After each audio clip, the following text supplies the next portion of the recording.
Well, this is it. This is the big sermon. This is it. This is the one that I've been thinking a lot about.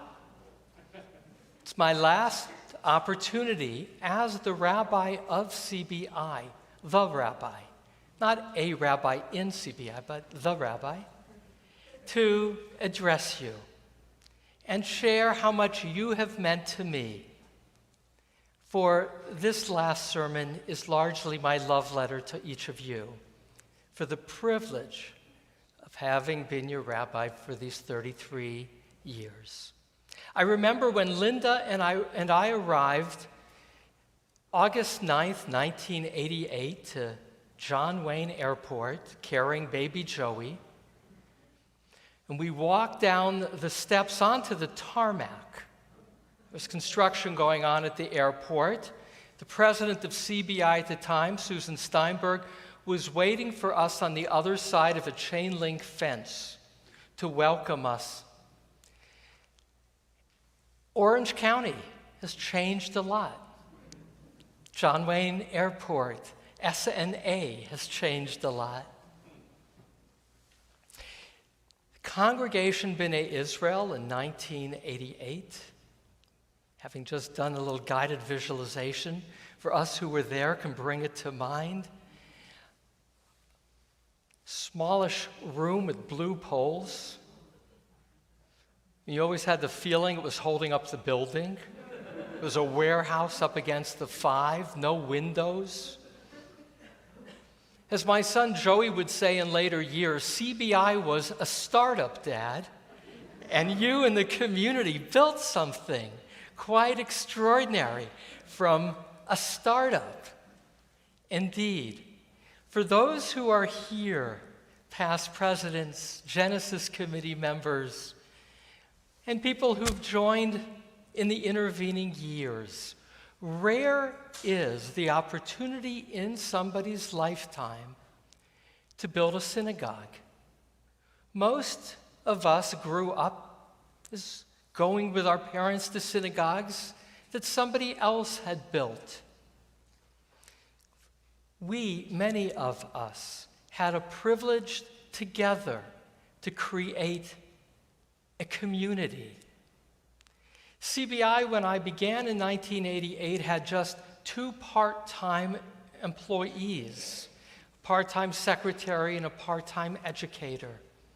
Now, when we get together for our bi-monthly staff meetings, there's close 10 of us gathered around a table.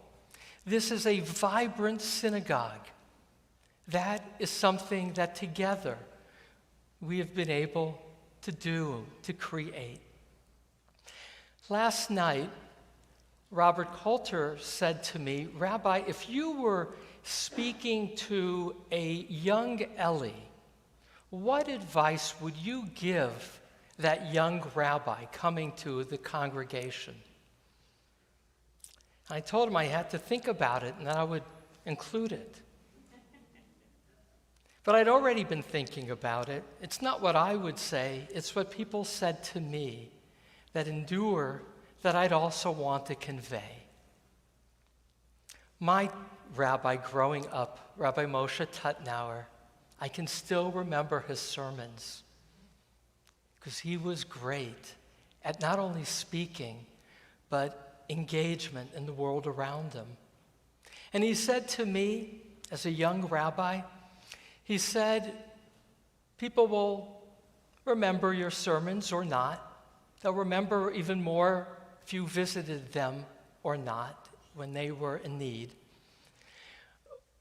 But the thing that will matter the most is your integrity. Integrity is longevity. And those words stuck. Just as I was getting ready to graduate from rabbinical school, there was a retreat sponsored by Klal for soon-to-be ordained rabbis. And the presenter whose words stuck for me was Rabbi Larry Kushner. And he said to this group of rabbis, he said, the way God created the world is the way that you need to create a community. In the mystical tradition, for God to create, Rabbi Isaac Luria taught, God who filled all had to withdraw to create the space for community. He said, judge the success of your adult education not by how much you teach, but how much your congregants teach each other. Make room for them to create a community, and always remember, you're only an employee. And last, not only an employee, but also an employee. And last, the words of my mother, who you know I quote a lot. My brother, I was telling him, my brother Mark said to me, you know, my wife Carol said to me, I kind of understand you and your siblings. Your mother gave you a confidence pill every day. Because the first thing my mother would have said, as she would say to each of her children, is know that one day you'll be great at what you want to do. She gave me confidence. And my mother also always said to me and to each of us, and also know that you are not indispensable. Very important advice. There were great rabbis at CBI before me who laid a foundation. This is my opportunity to honor them too. The first I affectionately call the Johnny Appleseed of rabbis, Rabbi Joseph Smith, who with his wife Henrietta had a congregation in Whittier. And when he retired, this master of puns, he began to open up congregations. He was the first rabbi of CBI. The second rabbi was Rabbi Bob Bergman. He had been the rabbi of Temple Beth Shalom, and then he, with this incredible vision, wanted to create and created in Irvine a community that was more participatory. And he brought that same spirit to CBI, Bob Bergman. And then there were two rabbis for whom this was their only congregation. That doesn't speak ill of CBI, it just speaks of their interests.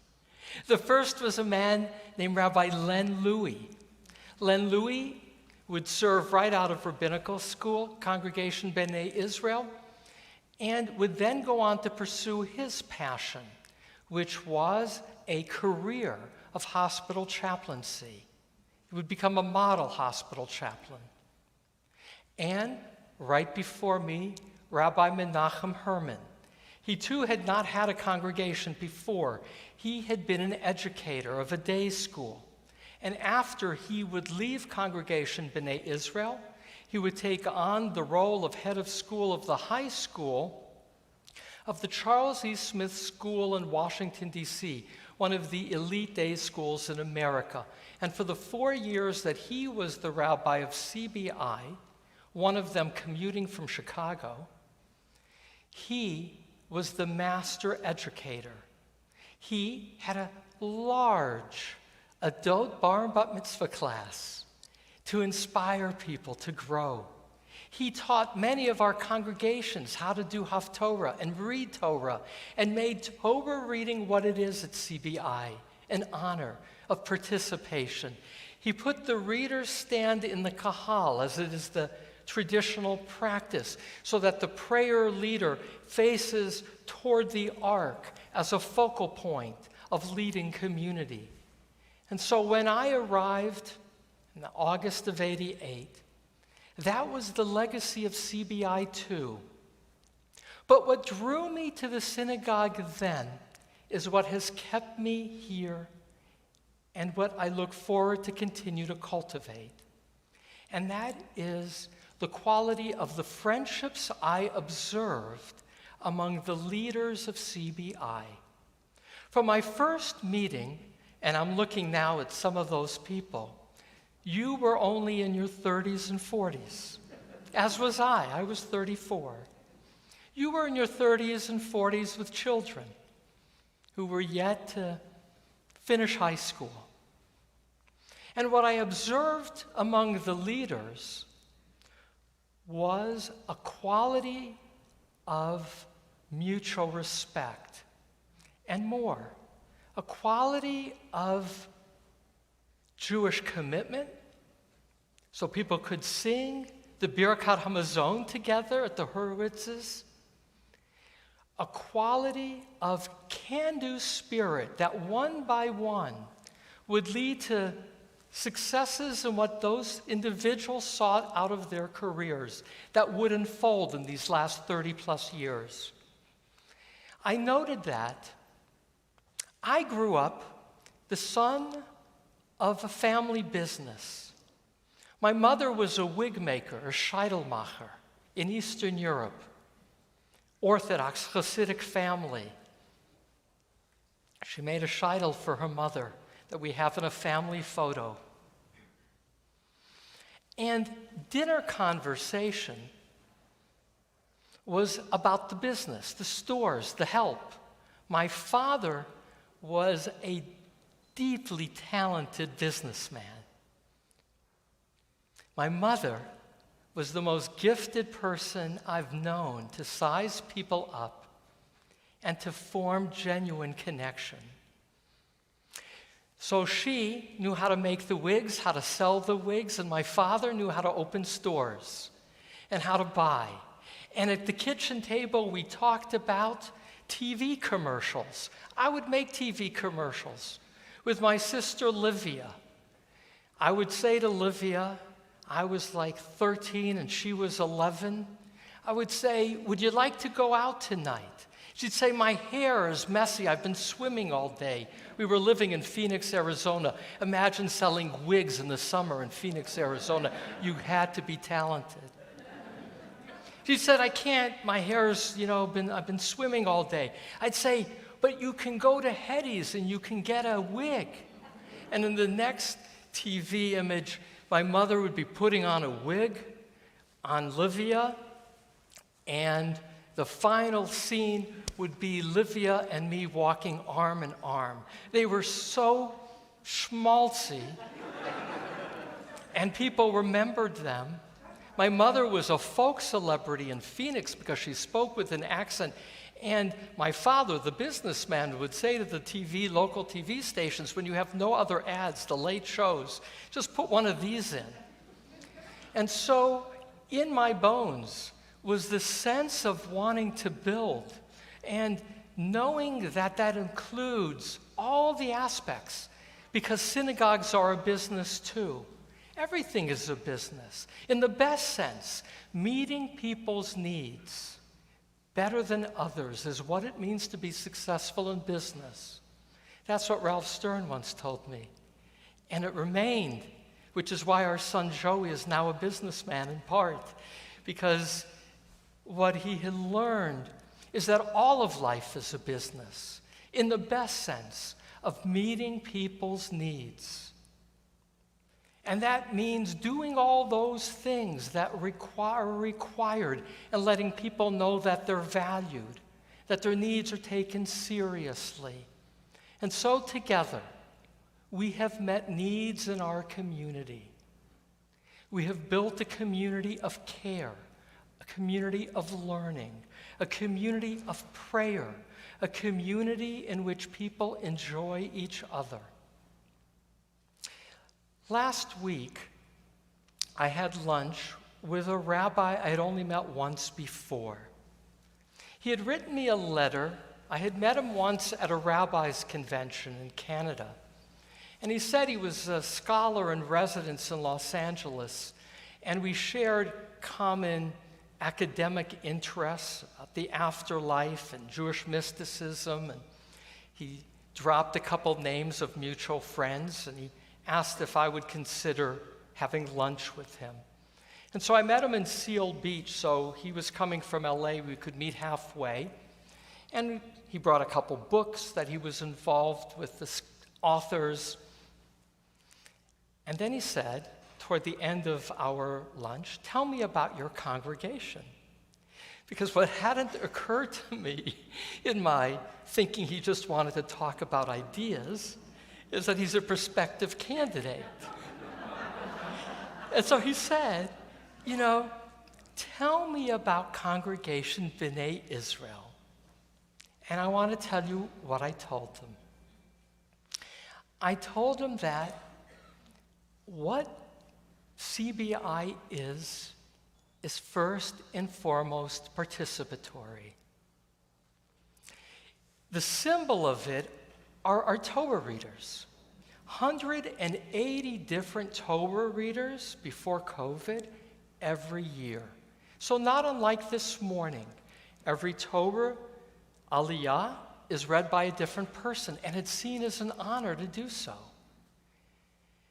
That is rare. And that's just not only with Torah readings. That's with lay participation. And our cantor, Amy Robinson-Katz, in getting the people to take the Torah out of the ark to chant the Shema, and others to come forward, our teens to do the Ashrei. That is our DNA, to include, to get people to be leaders in our midst of the prayers that we chant. But it's not just in services that CBI is participatory. It's the nature of a healthy community, that our social action, it doesn't run itself, but there are regulars who once a month go to one of our neighboring churches to serve food for the hungry, who participate in helping with another church on Main Street, families that are homeless. This is a congregation in which there is a history of a mitzvah day, in which there are small groups of congregants learning with each other. This is a congregation in which congregants teach congregants. Our Parshat HaShavua group, after 25 years of congregants learning the Parsha of the Talmud with the Spingarn home on Wednesday nights, congregants learning with congregants, of Ahuvaho teaching 20 plus years, our scholar of Bible, how you read text with modern eyes.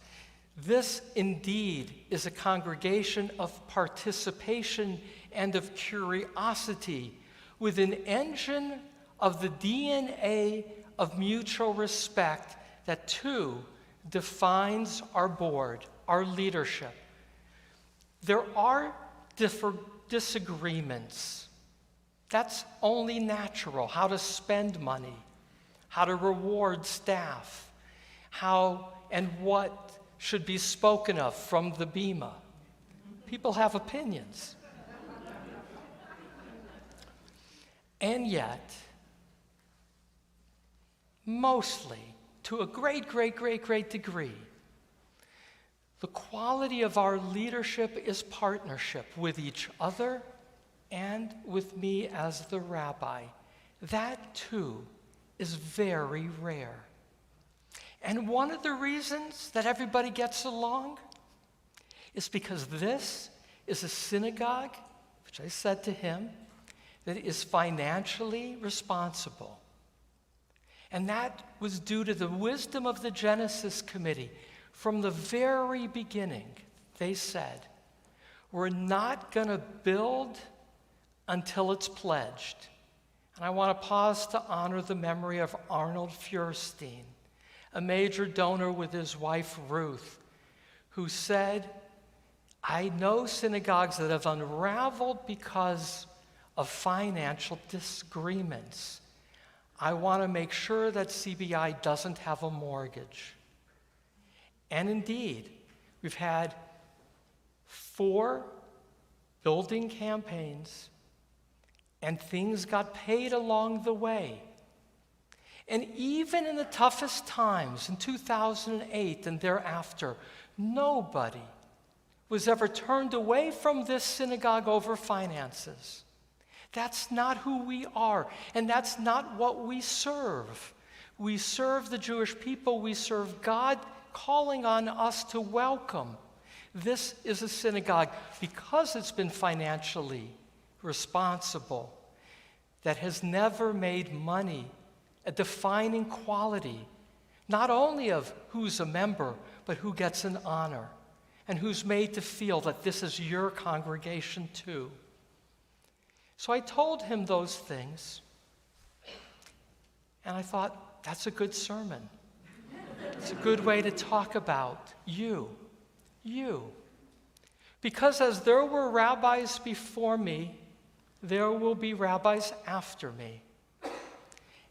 And I want to emphasize, I've had the privilege of 33 plus years.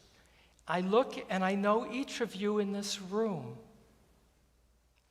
We've had moments together of losses and joyful moments, of prayers, sermons. It's very easy to compare the rabbi you know to somebody new. It's not fair. It takes years to build relationships, to create memories. There are many wonderful rabbis. And this is a synagogue because of who you are, that you will have choices of great rabbis to choose from. Allow them to be different than me. Allow each to be their own person. Don't train them. And I mean that. There were those who felt they were going to train me. I still get a little upset because nobody wants to be controlled. And anybody that you hire will be worthy of being their own person. That doesn't mean they shouldn't listen and learn the culture and be curious and ask questions to understand what is distinctive about CBI. You know, I tried out for 7 congregations before we together decided. And what surprised me, I thought all conservative synagogues were going to be the same, conservative congregations. I found that every synagogue had a distinctive personality. And it was a personality that was a product of its history, who its leaders were, the place and where it lived, and the quality of the life in which the people shared.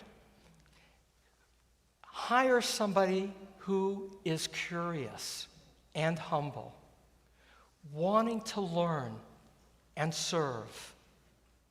Because ultimately, that's what I would say, back to Rob Coulter's question. What does it mean to be a rabbi?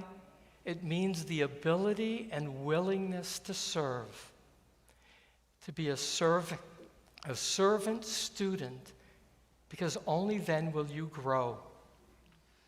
My rabbi in homiletics, Simon Greenberg, was a great man.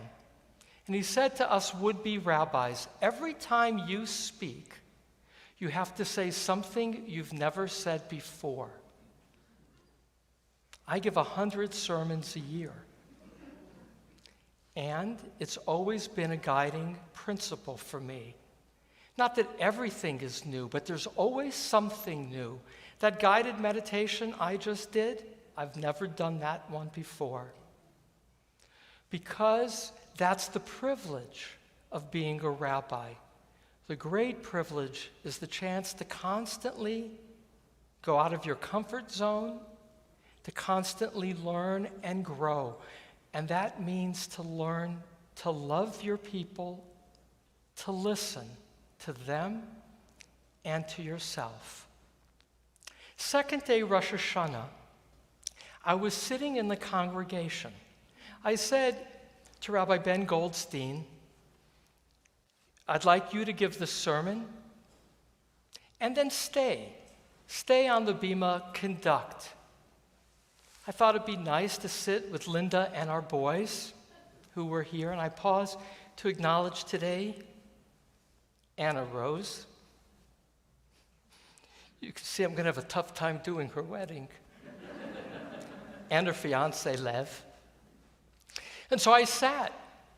I didn't want to sit too close. I didn't want everybody looking at me. So we sat, and I paused to honor Rabbi Goldstein's wonderful, meaningful, moving sermon. And I really enjoyed it, and I valued that. But then the service had a little break to set up, and the service continued. And I love the Yismachu service. And now I pause because I overlooked what I shared with that rabbi about who CBI is. And that's this incredible partnership of staff with congregation. I love what's unfolded in that musical service of Yismachu, where our cantor, Amy Robinson-Katz, who continues to also grow and learn, in which she brings her musicality and her preparedness to Carl Cedar, who has learned so much of his leadership as an adult. On Sunday mornings, our religious school, led by Rabbi Robin Fumberg, who's been chosen by her peers to be president of the Jewish Educators Association, the national organization. The spirit of that extraordinary school that she runs is Carl Cedar, with this gift of connection and music with our children. And there was Amy and Carl and Liav Sofer, who with his band is going to be performing at my Simchat Torah as you dance me to the door, my last responsibilities. And Inasia, who has, as Amy was sharing with me last night, this gift, untrained, as she did the Avinu Malkeinu yesterday, of just taking your breath away. And so, as I sat in the congregation listening to our davening team with another rabbi up here, I had very mixed emotions. And I couldn't anticipate it. You know those feelings when you take your child to school to drop them off for the first time or take them to college? You can't anticipate how you're going to feel. You're prepared. You know that the timing is right. I was very ambivalent about the whole situation. That's my team. I know that I have a process in front of me of letting go. It is very important for me to let go of being the rabbi. That doesn't mean I won't be a rabbi. I will be an emeritus rabbi. And there are other rabbis in our congregation. But it will be a transition for me, 33 plus years, the rabbi of CBI. I anticipate I will be surprised by my reactions. I will still, with Linda, be around at least for the next year, and we have no plans. That's partly our personality. But I do look forward to continuing to be present in your lives as your rabbi and more, as your friend, as your partner in life. On our board, we have 35 people that are invited to a board meeting, including me. Only one of those other people was a member of CBI in 1988, and that's Mimi Goldstein. That's not Mimi Goldstein, that's Esther Dosick, Mimi's ritual co-chair, which is only to say, with the board all having been joined, but with the exception of Esther, the congregation is only used to having me as the rabbi. And I therefore caution you to process how important you are to each other. People join a synagogue for the rabbi, but they remain members for the friendship that you have for each other. In the years ahead, honor and know that it is you who are CBI. Rabbis are important. They are, at best, caring partners. And yet, CBI is the membership of Congregation B'nai Israel. This is the synagogue that you have built. This is the synagogue that will nurture you, nourish you. Wait.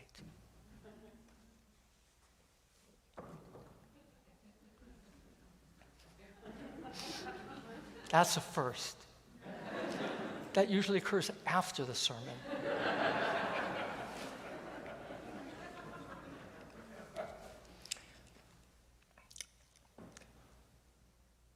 Who CBI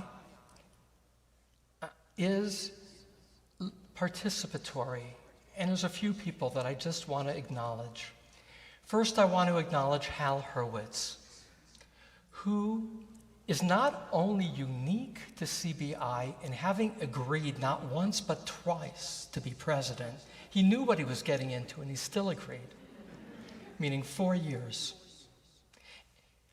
He was not only the one who hired me as the chair of the search committee, but he is the one who, when needed, stepped up to be the cantor of CBI, to train a choir for the first time on behalf of CBI.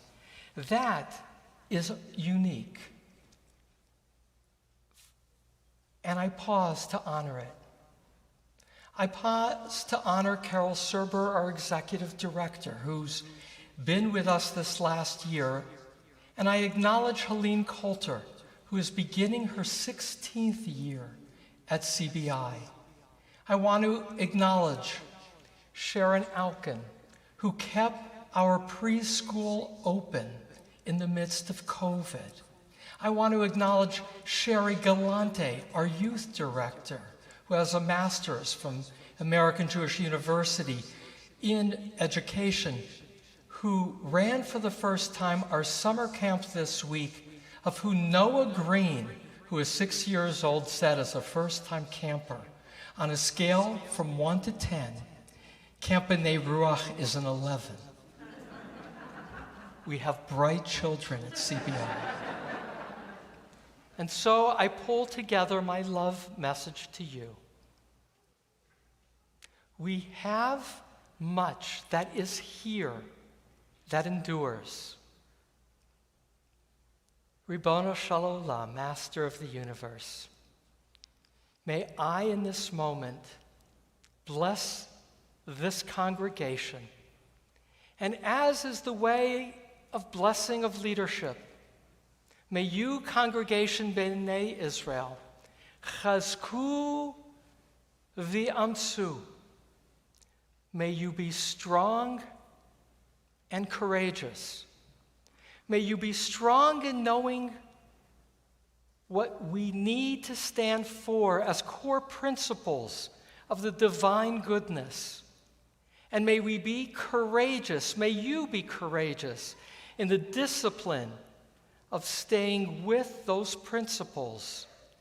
May you honor each other, and may you move forward out of strength, not out of fear, out of the recognition of the goodness and the privilege of being a Jew, that it is a reason to celebrate, that it informs the gift of life.